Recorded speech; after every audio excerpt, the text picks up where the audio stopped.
SN glory YouTube channel के online platform पे मैं एसएन सिंह एक बार फिर से आपका हार्दिक स्वागत एवं अभिनंदन करता हूं।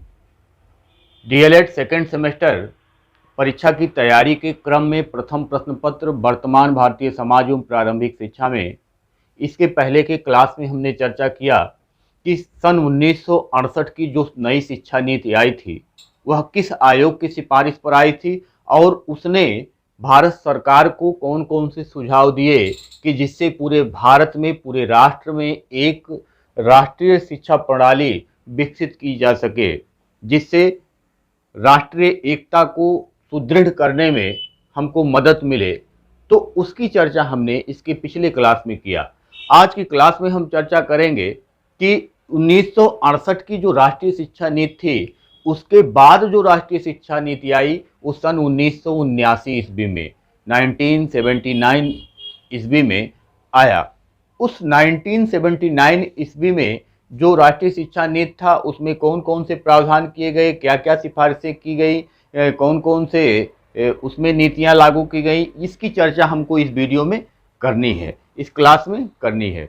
तो सबसे पहले कि 24 जुलाई 1968 ईस्वी को राष्ट्रीय शिक्षा नीति 1968 लागू किया गया, यानी कि उसकी विधिवत घोषणा की गई। जब उसकी विधिवत घोषणा की गई तो जो प्रांत थे उन प्रांतों में उसकी नीतियों पर अमल होना शुरू हुआ। तो उसकी नीतियों पे जब अमल होना शुरू हुआ तो सबसे पहले वहाँ जो शिक्षा की संरचना, शिक्षा का जो स्ट्रक्चर दिया गया था वो 10+2+3 का दिया गया था। सामान्य शिक्षा 10 साल का, उच्चतर माध्यमिक शिक्षा 2 साल का और ग्रेजुएशन जो था वह 3 साल का। तो कुछ प्रांतों ने उसको अपनाना भी शुरू कर दिया था। इसके साथ साथ जो सिफारिश वहां की गई उस सिफारिशों के अनुरूप, उन नीतियों के अनुरूप कुछ प्रांतों में जो पत्राचार शिक्षा थी उसकी व्यवस्था भी की गई। यानी क्वेश्चन पूछा जाता है कि पत्राचार शिक्षा किस शिक्षा नीति की सिफारिश पर आया, तो वह 1968 की सिफारिश पर आया। कुछ प्रांतों में उस पत्राचार शिक्षा को भी लागू कर दिया गया।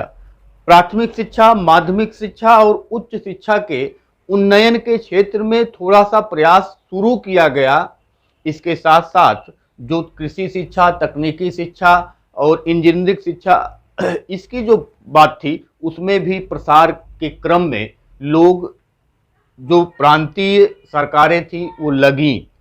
लेकिन कहीं ना कहीं जो बजट की समस्या थी, पैसे की जो समस्या थी, वह उनके आड़े आ रही थी। यानी कि जिस तरह से विकास होना था, जिस तरीके से उन्नयन होना था, उस तरीके से उन्नयन हुआ नहीं। और जैसा राष्ट्रीय शिक्षा नीति 1968 में सोचा गया था, जो नीति बनाया गया था, उसको बढ़ावा तो मिला, उन्नयन तो हुआ, प्रसार तो हुआ, उसमें गति तो आई, लेकिन उस हिसाब से नहीं आई जिस हिसाब से सन 1968 की राष्ट्रीय शिक्षा नीति में सोचा गया था। इस प्रकार से तत्कालीन जो प्रधानमंत्री थी श्रीमती इंदिरा गांधी, उन्होंने भी अपने स्तर से प्रयास करना शुरू किया, लेकिन संसाधनों की जो कमी थी उस कमी के कारण ही वह गति नहीं आ सकी। उसके बाद भारत में सरकार बदलता है और सरकार बदलने के क्रम में मोरारजी देसाई भारत के प्रधानमंत्री बनते हैं।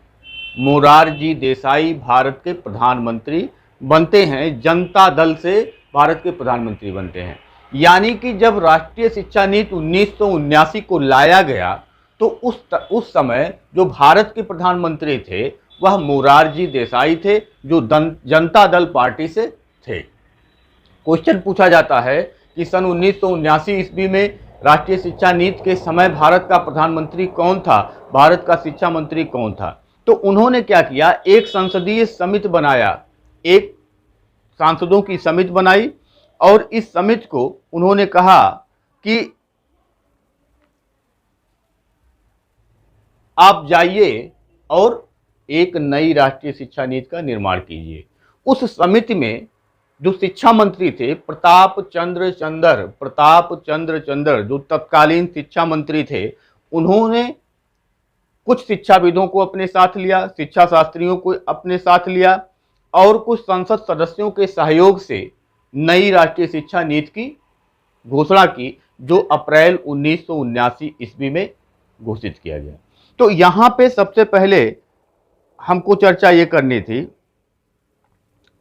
कि ये जो क्रम आया, सबसे पहले राष्ट्रीय शिक्षा नीति 1968 आया, राष्ट्रीय शिक्षा नीति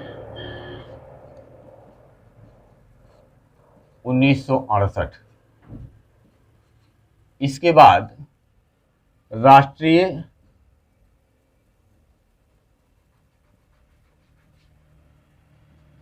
शिक्षा नीति नेशनल एजुकेशन पॉलिसी 1979 ईस्वी आया। इस समय जो प्रधानमंत्री थे, 1979 के समय जो प्रधानमंत्री थे वो मोरारजी देसाई थे, मोरारजी देसाई थे। और जो शिक्षा मंत्री थे वो प्रताप चंद्र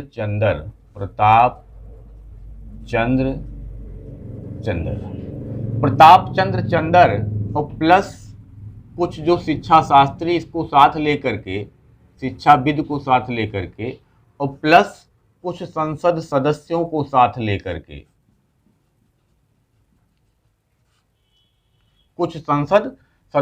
साथ लेकर के, इन्होंने एक राष्ट्रीय शिक्षा नीति बनाई, जो अप्रैल 1979 ईस्वी में इसकी विधिवत घोषणा की गई।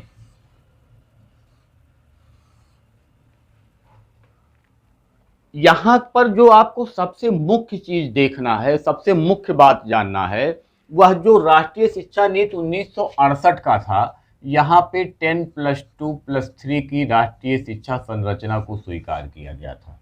और जब 1979 का राष्ट्रीय शिक्षा नीति आया तो यहाँ 8+4+3 की राष्ट्रीय शिक्षा संरचना को स्वीकार किया गया था। तो ये जो डिफरेंस है, ये सबसे बड़ा डिफरेंस 1979 और 1968 की राष्ट्रीय शिक्षा नीति का है। तो हमको सबसे पहले पूछा जाता है कि 10+2+3 शिक्षा की संरचना किस राष्ट्रीय शिक्षा नीति में स्वीकार किया गया, 8+4+3 की शिक्षा संरचना को किस राष्ट्रीय शिक्षा नीति में स्वीकार किया गया। तो राष्ट्रीय शिक्षा नीति 1979 में 8+4+3 की राष्ट्रीय शिक्षा संरचना को स्वीकार किया गया। वहां पे शिक्षा मंत्री जो थे प्रताप चंद्र और जो प्रधानमंत्री थे वह मोरारजी देसाई थे।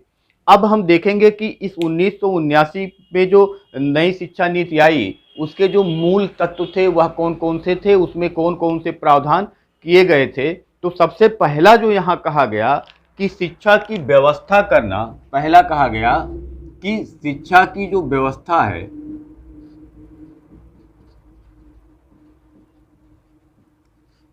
केंद्र और प्लस राज्य का संयुक्त उत्तरदायित्व यहां बताया गया कि शिक्षा की व्यवस्था करना केवल राज्य की बात नहीं है, केवल केंद्र की बात नहीं है, यानी कि शिक्षा की व्यवस्था करना केंद्र और राज्य दोनों का संयुक्त उत्तरदायित्व होता है। फिर कहा गया कि शिक्षा की व्यवस्था में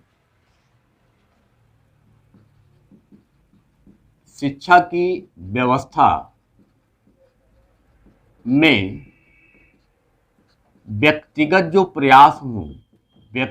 जो प्रयास हों, दूसरी बात कही गई कि शिक्षा की व्यवस्था में जो व्यक्तिगत प्रयास को प्रोत्साहन दिया जाएगा। इन व्यक्तिगत प्रयासों को प्रोत्साहन दिया जाएगा, यानी कि शिक्षा के उन्नयन में, शिक्षा के प्रसार में जो अगर कोई व्यक्तिगत प्रयास करता है तो उसको प्रोत्साहन प्रदान किया जाएगा। और देश में 8+4+3 शिक्षा प्रणाली विकसित की जाएगी, शिक्षा संरचना विकसित की जाएगी। चौथा कहा गया कि अनिवार्य एवं निःशुल्क शिक्षा के लक्ष्य की प्राप्ति की जाएगी। अनिवार्य एवं निःशुल्क शिक्षा के लक्ष्य की प्राप्ति की जाएगी। अनिवार्य एवं निःशुल्क शिक्षा की प्राप्ति की जाएगी। इसमें केवल 8 वर्ष का जो ये सामान्य शिक्षा था उसी को केवल निःशुल्क करने की बात राष्ट्रीय शिक्षा नीति 1979 में की गई थी। माध्यमिक शिक्षा को व्यवहारिक रूप दिया जाएगा। माध्यमिक शिक्षा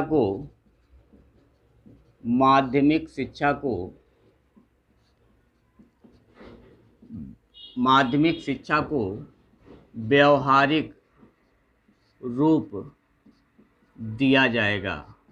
यानी कि जो सैद्धांतिक रूप से जो मजबूत थे उनको व्यवहारिक रूप में लाया जाएगा कि बच्चे व्यवहार में उसको सीखें, अपने आसपास के जो वस्तुएं हों, जो उनके इर्द गिर्द जो भी चीज़ें हों, उसके आधार पे वो सीखने का प्रयास करें। कुछ ऐसा किया जाएगा। जो पब्लिक स्कूल होंगे उन पे अंकुश लगाया जाएगा। पब्लिक जो स्कूल होंगे इस पे अंकुश लगाने का कार्य किया जाएगा। यानी कि जो बढ़ते हुए कुकुरमुत्ते की तरह प्राइवेट विद्यालय हैं उन विद्यालयों पे अंकुश लगा करके जो सरकारी विद्यालय हैं उनको बढ़ावा दिया जाएगा। व्यावसायिक एवं तकनीकी शिक्षा में गुणात्मक सुधार किया जाएगा। व्यावसायिक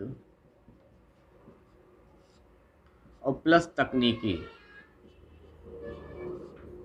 शिक्षा में गुणात्मक सुधार किया जाएगा।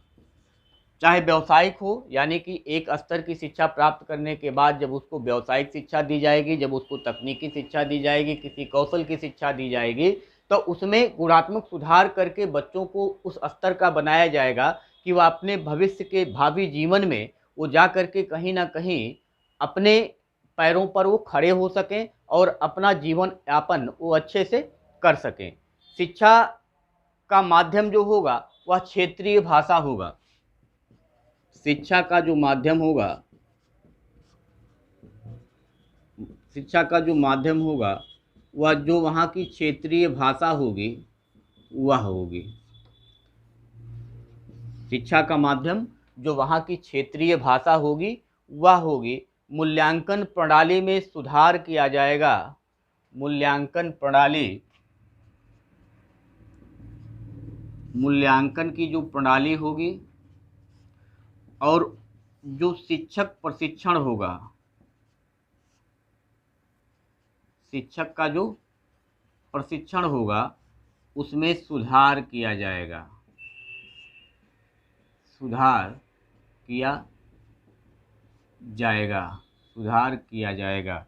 शिक्षक प्रशिक्षण की जो व्यवस्था है उसकी जो निम्न स्थिति है उस स्थिति को परिवर्तित करके उसमें सुधार किया जाएगा। योग्यता छात्रवृत्तियों की व्यवस्था की जाएगी। योग्यता छात्रवृत्ति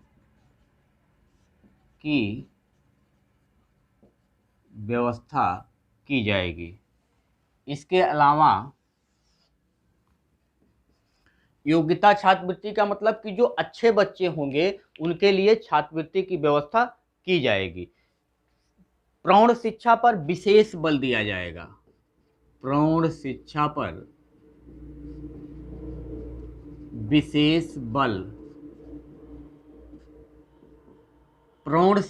विशेष बल दिया जाएगा। यानी कि जो निरक्षर लोग हैं उनको साक्षर करने के लिए विशेष बल प्रदान किया जाएगा। और लास्ट में हम कह सकते हैं कि शैक्षिक अवसरों की समानता की व्यवस्था की जाएगी। शैक्षिक अवसरों की समानता की व्यवस्था की जाएगी। जो कमज़ोर लोग होंगे, जो दबे कुचले होंगे, उनको भी मुख्य धारा में लाने के लिए शैक्षिक अवसरों की समानता को लाया जाएगा, का प्रयास किया जाएगा, जिससे वो भी अपने मुख्य धारा में, अपनी समाज की मुख्य धारा में आने के प्रबल हकदार हों और वो अपनी समाज के मुख्य धारा में जुड़ने का प्रयास करें। तो आज हमने सीखा कि सन 1979 ईस्वी की जो राष्ट्रीय शिक्षा नीति थी, जो मोरारजी देसाई तत्कालीन प्रधानमंत्री के कार्यकाल में आया और प्रताप चंद्र चंदर जो उस समय के तत्कालीन शिक्षा मंत्री थे, उनके और कुछ शिक्षाविदों और संसद के सदस्यों ने मिलजुल करके जो प्रयास किया, उस प्रयास के आधार पर तत्कालीन जो शिक्षा संरचना थी 10+2+3, उसको हटा करके 8+4+3 लाया गया और वह समाज में शिक्षा के क्षेत्र में उसको प्रसारित करने का प्रयास किया गया। तो ये आज 1979 की शिक्षा नीति थी। इसके आगे के क्लास में हम चर्चा करेंगे राष्ट्रीय शिक्षा नीति 1986 के विषय में। आज के लिए इतना ही। धन्यवाद। नमस्कार।